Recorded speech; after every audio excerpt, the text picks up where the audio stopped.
Welcome into the Warchant.com Basketball Report. I'm Ira Schoffel, managing editor of Warchant.com, along with Adrian Crawford, as always. You remember him from his days as a sharpshooting guard for the Florida State Seminoles in the late 1990s and into 2000. Adrian, as always, thanks for spending some time with us. A lot of good things to talk about this week on the Warchant Report. Florida State men's basketball has won 4 straight games. They're above 500 in ACC play for the first time all season after that really brutal start to the season with that brutal schedule that they faced early on. But FSU is one of the hottest teams in the ACC, if not the hottest team in the ACC. They've won 4 straight. The last win came at Wake Forest by 20 points, a really dominating performance by FSU. Part of it is, and we talked early this season when FSU opened up with, getting Carolina and at Miami and at Clemson and getting Louisville and Virginia and all these, really the front-loaded tough schedule, that once the games got a little bit more manageable, you thought Florida State could make some progress and get on a little bit of a hot streak. They've done that, but it's not just because of who they're playing. I mean, they're also playing much better, aren't they? They are. I think what's happened is that they've committed themselves to defense. I think your 2 best players right now on the team, Malik Beasley, Dwayne Bacon, have committed themselves to defense. I think one of the other crucial parts has been really the emergence of Jacquez Smith and Boris Bojanowski. I think their presence inside, honestly, probably has sparked a lot of this. I mean, I've not seen, Jacquez Smith we were seeing glimpses of what we've all hoped for him to be. Bojanowski, we're starting to see what we all hoped for him to be. And so I think that they're hitting on the cylinders, and this is a great time to do that because, let me tell you, when it comes to NCAA tournament time, they want the hot teams. And right now, this team's rolling in. When you have a young team with this type of confidence now and committed to the way they're committed to play defense, I think it's going to be, they're heading in the right direction. Well, let's talk about that defense because, and you said this early on, that you wanted to see those young guys, especially the most talented players, be as committed to the defensive end of the floor as you saw them on the offensive end of the floor. But it's not just effort, is it? I mean, or is it just effort? Or how much of it is understanding really what the coaches are asking of them? Yeah, I think it's both. I think it's the level of the prep. I have to say this, preparation. See, what happens is the higher levels you start to play at, the preparation goes up. See, in high school, those guys are out there, they're just better than most of the guys that are going to play against night in, night out. Well, now they're not. And so the preparation that you have to know your scouting report. You have to know teams are going to run this. Teams are going to run it this way. They're going to, when you're playing a team, they're going to set pin down screens. We're going to chase. There's ball screening below the free throw line. We're going to double it or we're going to hard hedge or whatever. You've got to know that stuff. And again, this staff, I'll give them a lot of credit. I mean, I've been around a lot of college basketball, and they are one of the most extensive staffs when it comes to preparing their kids to play. So I think that all was a big shift for a lot of these young players, but they're actually getting it now. And honestly, it is. It's that preparation, and it's like knowing where to be. Because again, you're just not going to be a better athlete than everyone every night. So now your positioning matters. Knowing tendencies of players matters. You mentioned some of those older guys because I think so much of the focus has been on Malik Beasley and Dwayne Bacon. Rightfully so. They're the top 2 scorers on the team, 2 of the top scoring freshmen in the country. But defensively, particularly, they are getting so much better play out of those veterans. Oh, they are, yes. Devin Booker, I think, I don't want to put words into your mouth, but I feel like for most of his career, you might have thought was a defensive liability. Yes. Now he's becoming a defensive stopper. Yes. He's affecting the way opposing point guards play the game. And then the shot blocking presence, like you said, of Jarquez and Monte Brandon, particularly that home game against NC State. I mean, they're pinning balls against the backboard, altering shots, swatting shots. We haven't seen that from those guys before, and that changes that defense exponentially. It absolutely does, because now what you can do when you have shot blockers at the rim, how you guard on the perimeter matters now, because now you can pressure up a little bit more. It changes shots. See, in the NC State game, we saw a lot of shots pinned off the glass and some real spectacular blocks. But even the other day against Wake Forest, what we saw was that a couple times when now those guys have seen, Boris is one of the top shot blockers in the ACC. Guys are coming in there now, and now they're shooting, trying to shoot a teardrop floater. Normally they would have went right at the rim, could have been an easy 2. So all those things matter. And I tell you what, and again, and you mentioned it, Monte Brandon, I tell you, I mean, something has clicked in him these last few games. And again, having that veteran leadership. And I honestly think the glue of this entire team this year is Devin Booker. I think he has been outstanding this entire year. He really has the leadership. And offensively, when they need a big shot, defensively, in that NC State game particularly, where I happen to sit, and you and I are usually at the other ends of the court, but there was a play during that game when NC State was making a run, and Jarquez didn't come over to help on a drive. He missed his help side defense on that play, and Devin kind of glared at him, and then came down and just drilled a three. Yeah. In essence, this is my, you almost get the sense it's his team, which it's not. I mean, you got some dynamite scorers in the underclassmen, but in some ways, Devin's kind of taken some ownership of this team. And I think he has, and here's why I think, I mean, yes, those other guys are scorers, and sometimes we equate in basketball, whoever's the leading scorer, that's the leader of the team. But honestly, I think the leader of this team, the guy whose team it really is, it is Devin Booker. And here's the reason why I think the thing that people, where I think it shows to the kid's character and who the kid really is that you're a 3-year starter. Off and on here, you take a back seat to come off the bench and to take that role and to embrace that role. And he could have pouted. He could have said, you know what, I mean, I've been here. I've played a lot of ACC games, started a lot of ACC games. But he has taken that role, and he's embraced that role, and he's done phenomenal. I think he's shooting over 55% from three-point range in ACC play, which is incredible. The other night, again, he was 3 for 7 at Wake Forest. Offensively, though, those guys also are contributing. And again, those older guys, you're starting to see Monte Brandon had 13 and 6 the other night. He had 7 and 5. 7 and 5 with the 5 being assists in that NC State game. Then 13 and 6 with 6 rebounds against Wake Forest. It seems like those older guys also are kind of starting to understand their roles. Monte was a guy who, people forget, Monte averaged 11.5 points a game last year. He was the second leading scorer, I think. He was also one of their top minutes guys last year. This year he's averaging about 21 minutes a game. We have a feature at warchant.com that Ryan Clark wrote. You can read more about Monte. But the first half of the season, he just seemed lost on this team, this new team.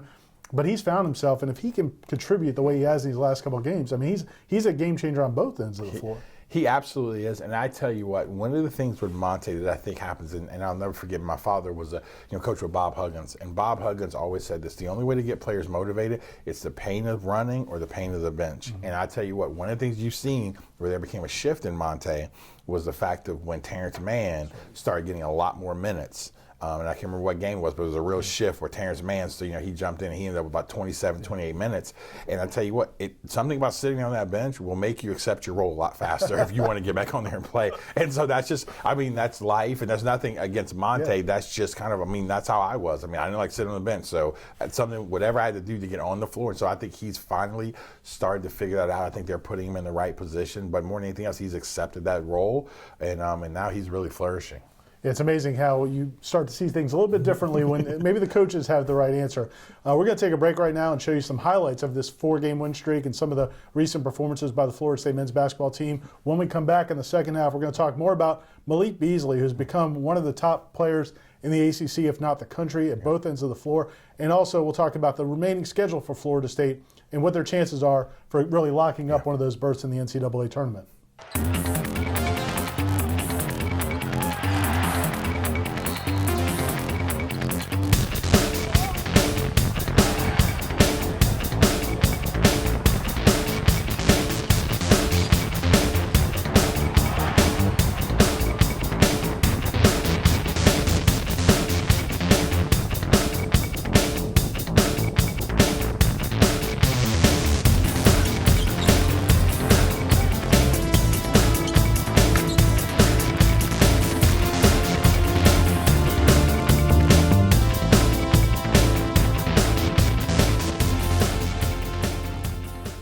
Welcome back to the Warchant.com basketball report. I'm Ira Schoffel along with Adrian Crawford. Adrian, why don't you tell everybody about Game Speed Basketball, one of the basically your primary mission that you kind of got going on in Tallahassee with basketball.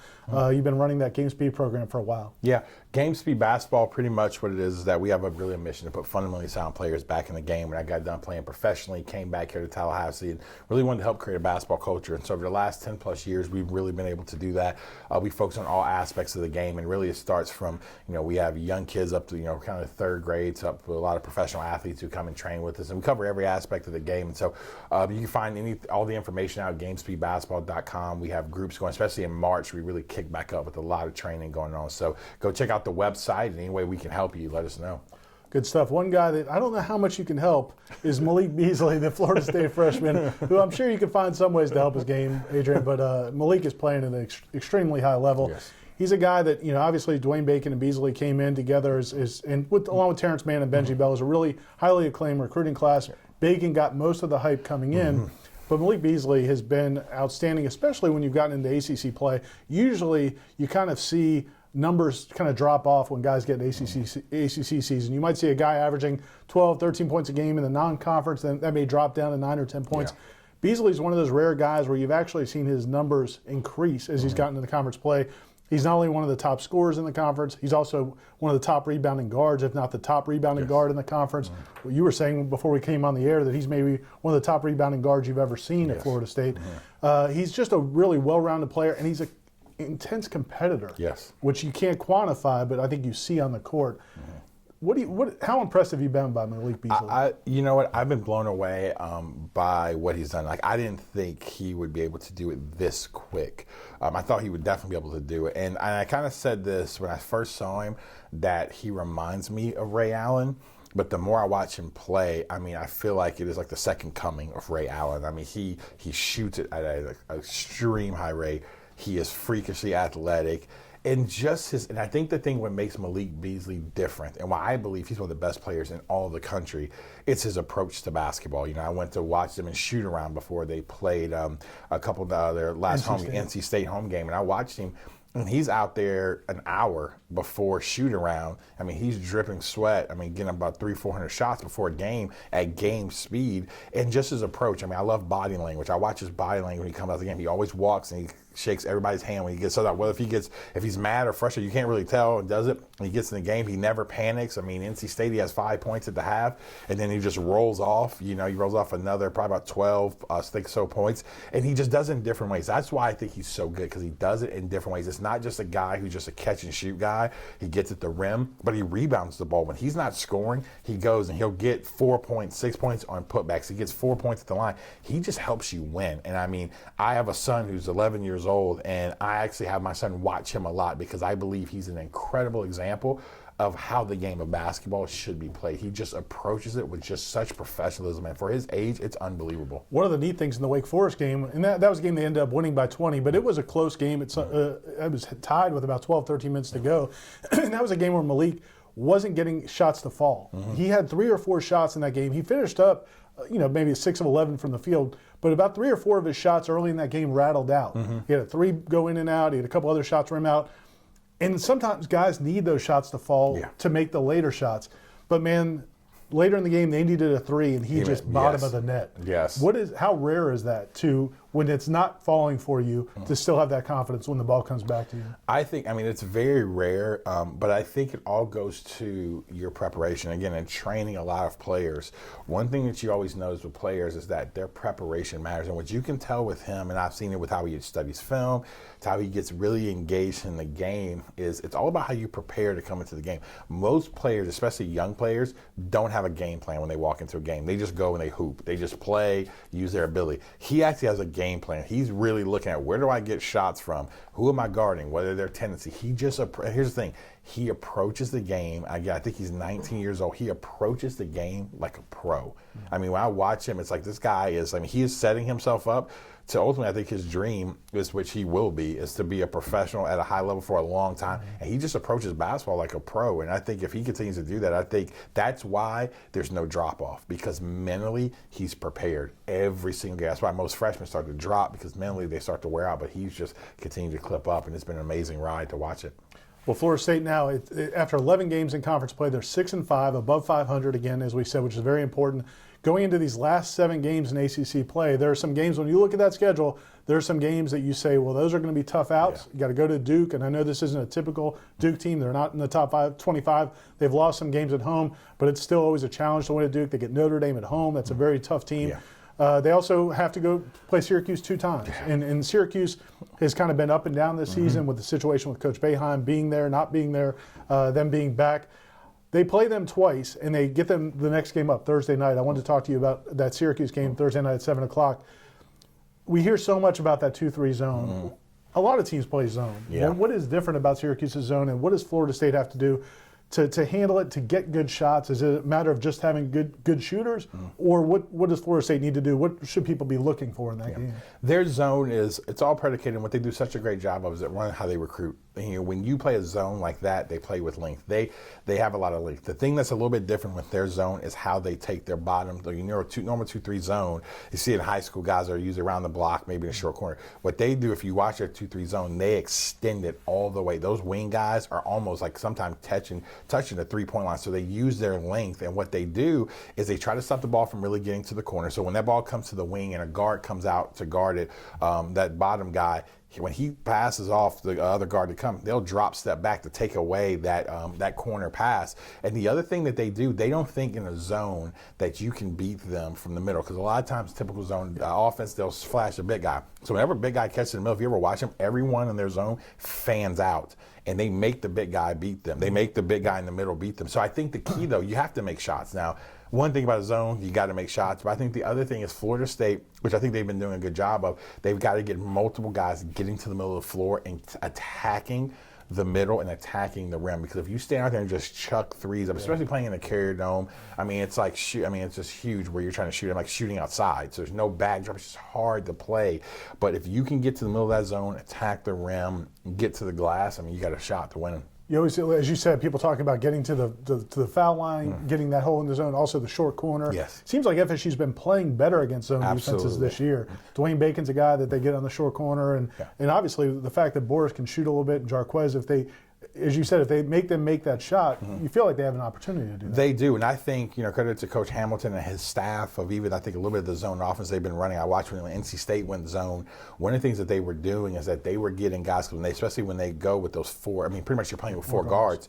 So now what happens is that everyone now is moving and getting to the middle. So it's like you have, when that guy passes to the wing, the opposite guy's coming, he's getting to the middle, then he slides a short corner. So you got guys, and then you got your bigs able to dive. So they're getting multiple guys in the middle. So it's not just a typical basic zone offense where you stick one guy in the middle, he goes back and forth. It's like you're getting all your guys coming to the middle, and I think it's led to that productivity, and they're doing really well against the zone. Well, it's going to be a fun game. As we said, Florida State takes on Syracuse Thursday night at 7 p.m. It's not a must-win. Florida State doesn't have to win this game. They have several opportunities to win. I think of these last games remaining, Florida State probably has to go 4-3 to go into the conference tournament knowing that they're in the NCAA tournament. Yes. A 10-8 record in this ACC, I think, guarantees you're in. Yeah. If they go 3-4, if you're 500 in conference play, I mean, I think now you maybe have to do a little bit of something. Some people think they might be in anyway. As we know, Louisville will not be playing in the postseason. That's one ACC team that won't be going. So it's going to be a lot of fun to watch. Adrian, as always, man, we really appreciate your time and insights, and we look forward to doing this again. If you get a chance to check out warchant.com throughout the week, we'll have more coverage leading up to the game. Also, after the game, plenty of coverage. And check out warchant.com radio, warchantradio.com for all the latest conversations about FSU basketball, and also as we get going into baseball season. Thanks a lot for joining us, and we'll see you next time on the warchant.com Basketball Report.